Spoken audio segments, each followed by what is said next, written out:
تو آج جو ہمارے سامنے مواد ہے وہ ہمیں سیدھا اردو شاعری کی دنیا میں لے جا رہا ہے، لیکن آج ہم صرف شعروں کے مطلب پر بات نہیں کریں گے۔ آج ہم یہ جاننے کی کوشش کریں گے کہ شاعری کا صرف مطلب ہی نہیں بلکہ اس کا جو ڈھانچہ ہے، اس کی بناوٹ، وہ ہمارے جذبات کو کیسے کنٹرول کرتی ہے۔ ہمارے پاس اردو شاعری کے تین یوں سمجھیں کہ شاہکار اوزار ہیں: مرثیہ، نوحہ اور مثنوی۔ دیکھتے ہیں کہ یہ اوزار غم، محبت اور بہادری جیسے جذبات کو کیسے تراشتے ہیں۔ جی، اور یہ نقطہ بہت اہم ہے کہ شاعری صرف الفاظ کا کھیل نہیں ہے، بلکہ ایک مکمل انجینئرنگ ہے۔ ہر صنف ایک خاص مقصد کے لیے ڈیزائن کی گئی مشین کی طرح ہے۔ ایک مشین اگر غم کو کشید کرنے کے لیے ہے تو دوسری تخیل کو پرواز دینے کے لیے۔ آج ہم دیکھیں گے کہ ان شعری مشینوں کے پرزے وہ آخر کام کیسے کرتے ہیں۔ بہترین۔ تو آئیے سب سے پہلے اس صنف کو دیکھتے ہیں جو غم اور بہادری دونوں کو ایک ساتھ سمیٹ لیتی ہے: مرثیہ۔ لفظی مطلب تو ہے کسی کی موت پر افسوس کرنا، جو عربی لفظ رتھا سے نکلا ہے، لیکن اردو میں آ کر تو اس نے ایک بہت بڑی شکل اختیار کر لی ہے نا۔ بالکل، یہ صرف کسی کی موت پر چند آنسو بہانے کا نام نہیں رہا۔ اردو میں، خاص طور پر لکھنؤ میں، یہ ایک دیو ہیکل رزمیہ نظم بن گئی جس کا کینوس بہت وسیع تھا۔ اس کا مرکزی موضوع تو واقعہ کربلا ہے، لیکن اس کے اندر پوری کائنات سمائی ہوئی ہے۔ میر انیس اور مرزا دبیر جیسے استادوں نے اسے فن کی بلندیوں پر پہنچا دیا۔ اچھا، یہ بات مجھے ہمیشہ حیران کرتی ہے۔ ایک شاعر جو رزم یعنی جنگ کی شدت، تلواروں کی جھنکار اور گھوڑوں کی ٹاپیں لکھ رہا ہے، وہ اچانک اتنی ہی مہارت سے بزم یعنی گہرے دکھ، خیموں میں ماتم اور بچھڑنے کے المیہ کے مناظر کیسے لکھ لیتا ہے؟ یہ تو دو بالکل مختلف ذہنی کیفیتیں ہیں۔ کیا خوب سوال ہے۔ یہی تو مرثیہ نگار کا کمال تھا کہ وہ ایک ہی نظم میں بیک وقت ہیروئزم اور گہرے دکھ کو سمو دیتا تھا۔ مرثیہ ایک طرح سے ایک مہاکاویہ تاریخی ڈرامہ فلم کی طرح ہے، جیسے آپ بریو ہارٹ اور شنڈلرز لسٹ کو ملا کر ایک ہی فلم بنا دیں۔ واہ! ایک طرف کرداروں کی بہادری اور اصولوں پر ڈٹ جانے کی داستان ہے جو آپ میں جوش بھر دیتی ہے، تو دوسری طرف اہل بیت پر گزرنے والے مصائب کا ایسا دردناک بیان ہے جو روح کو جھنجھوڑ کر رکھ دیتا ہے۔ واہ، یہ زبردست مثال ہے۔ یعنی مرثیہ سننے یا پڑھنے والا ایک ہی وقت میں کئی جذباتی کیفیتوں سے گزرتا ہے، فخر بھی، غم بھی، غصہ بھی اور ہمت بھی، اور یہ سب کچھ شاعر کے کنٹرول میں ہوتا ہے۔ جی، اور اس کے لیے زبان پر غیر معمولی قدرت چاہیے تھی۔ مرثیہ گو شعراء نے صرف کہانیاں نہیں سنائیں، انہوں نے الفاظ سے تصویریں بنائیں۔ جب وہ صبح کا منظر بیان کرتے تھے تو آپ کو ٹھنڈی ہوا محسوس ہوتی تھی۔ جب وہ جنگ کا نقشہ کھینچتے تھے تو آپ کو تلواریں ٹکراتی سنائی دیتی تھیں۔ اور یہ روایت صرف انیس اور دبیر تک محدود نہیں رہی۔ 20ویں صدی میں جوش ملیح آبادی جاتے شعراء نے بھی اس میں نئے رنگ بھرے۔ یہ کچھ خاندانوں میں تو ایک ورثے کی طرح نسل در نسل چلتی رہی۔ تو مرثیہ ایک مکمل، جامع اور پیچیدہ تجربہ ہے، لیکن اگر کسی کو صرف اس غم کے خالص ترین لمحے کو پکڑنا ہو، اس ایک گٹھے ہوئے شدت درد کو بیان کرنا ہو، کیا اس کے لیے کوئی الگ اوزار تھا؟ آپ نے بالکل صحیح نبض پر ہاتھ رکھا ہے۔ اسی کے لیے نوحہ ہے۔ مرثیہ اگر ایک پوری فلم ہے تو نوحہ اس فلم کا وہ ایک سب سے دل دہلا دینے والا منظر ہے۔ وہ منظر جو بار بار آپ کے ذہن میں چلتا ہے اور جس کے پس منظر میں سب سے غمناک موسیقی بج رہی ہو۔ یعنی نوحہ زیادہ براہ راست اور فوری اثر کرتا ہے؟ بالکل۔ مرثیہ پڑھا اور سنا جاتا ہے، اس پر غور کیا جاتا ہے، جبکہ نوحہ خاص طور پر ماتمی مجالس میں پڑھا نہیں جاتا بلکہ ایک خاص ترنم یا دھن میں گایا جاتا ہے۔ اس کا بنیادی مقصد ہی اجتماعی طور پر غم کا اظہار کرنا اور سننے والوں کو اس درد میں شریک کرنا ہے۔ اس کی زبان اکثر بہت سادہ اور دل میں اتر جانے والی ہوتی ہے تاکہ ہر کوئی اس سے فوری طور پر جڑ سکے۔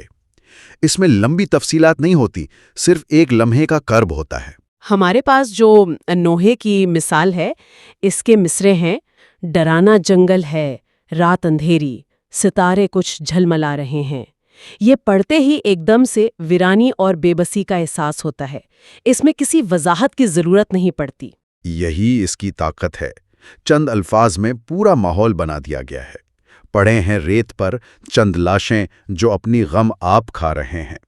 ان مصروں میں پوری جنگ کی تاریخ یا فلسفہ نہیں، صرف نقصان کا ایک منجمد لمحہ ہے۔ مجھے یاد ہے میں نے پہلی بار جب مجلس میں ایک نوحہ سنا تھا تو مجھے الفاظ ٹھیک سے سمجھ بھی نہیں آ رہے تھے، لیکن اس کی دھن اور پڑھنے والے کے انداز نے ہی رلا دیا تھا۔ یہ اس صنف کی طاقت ہے کہ یہ آپ کے دماغ سے نہیں، سیدھا دل سے بات کرتی ہے۔ تو نوحہ اور مرثیہ دونوں کا مرکز تو غم ہے، لیکن انسانی تجربہ تو صرف غم تک محدود نہیں۔ محبت، جنگ، جادو، سفر، رومانس، ان لمبی اور پیچیدہ کہانیوں کے لیے کیا اردو شاعری کے پاس کوئی خاص ٹول تھا؟ یقیناً تھا، اور وہ ٹول اتنا طاقتور تھا کہ اس میں پوری داستانیں سما جاتی تھیں۔ ہم بات کر رہے ہیں مثنوی کی۔ یہ صنف اردو کو فارسی سے ورثے میں ملی، اور اس نے اردو شاعری کو قصہ گوئی کا ایک لامحدود کینوس فراہم کیا۔ فردوسی کا شاہنامہ ہو یا مولانا رومی کی مثنوی مانوی، یہ سب اسی فارمیٹ کی طاقت کا ثبوت ہیں۔ اور اس کی ساخت ہی اس کی سب سے بڑی طاقت ہے۔ اس میں ہر شعر کے دونوں مصرے ہم قافیہ ہوتے ہیں، لیکن ہر اگلے شعر کا قافیہ پچھلے والے سے الگ ہوتا ہے، یعنی اے بی بی سی سی والی ترتیب۔ یہ غزل سے بالکل الٹ ہے نا، جہاں شاعر کو آخر تک ایک ہی قافیے اور ردیف سے بندھے رہنا پڑتا ہے۔ صحیح، اور اس ساخت کا کمال یہ ہے کہ یہ سننے والے کو تقریباً ہپنوٹائز کر لیتی ہے۔ ہر دو مصروں کے بعد قافیہ بدلنے سے ایک بہاؤ اور تسلسل پیدا ہوتا ہے جو آپ کو کہانی میں بہا کر لے جاتا ہے۔ یہ بالکل کسی فلم کے ساؤنڈ ٹریک کی طرح ہے، جو آپ کو شعوری طور پر محسوس بھی نہیں ہوتا، لیکن لاشعوری طور پر آپ کے جذبات کو کنٹرول کر رہا ہوتا ہے۔ شاعر کو قافیے کی تنگ گلیوں میں بھٹکنا نہیں پڑتا، وہ کہانی کے وسیع میدان میں آزادانہ گھوم سکتا ہے۔ یعنی یہ ساخت شاعر کو مکمل تخلیقی آزادی دیتی ہے کہ وہ بغیر کسی رکاوٹ کے اپنی کہانی سناتا جائے۔ جی، اور اسی لیے مثنوی عشقیہ داستانوں، اخلاقی قصوں اور صوفیانہ خیالات کے لیے بہترین ذریعہ بن گئی۔ یہ شاعر کو ایک پورا ناول یا ایک ملٹی سیزن ٹی وی شو لکھنے کی آزادی دیتی ہے۔ وہ کردار بنا سکتا ہے، دنیا آباد کر سکتا ہے، اور کہانی کو اس کی منطقی انجام تک پہنچا سکتا ہے۔ اس میں ایک اور بہت دلچسپ چیز ہے۔ مثنوی شروع کرنے کا ایک باقاعدہ پروٹوکول ہوتا تھا۔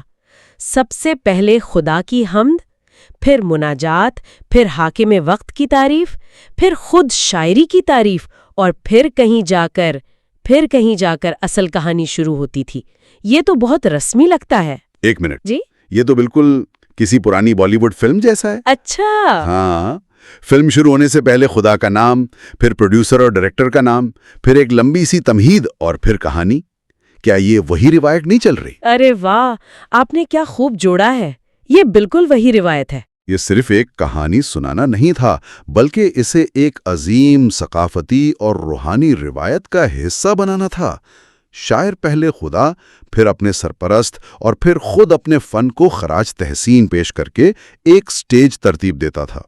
وہ اپنے سامعین کو ذہنی طور پر تیار کرتا تھا کہ وہ کوئی معمولی قصہ نہیں، بلکہ ایک اہم اور سنجیدہ کام سننے جا رہے ہیں۔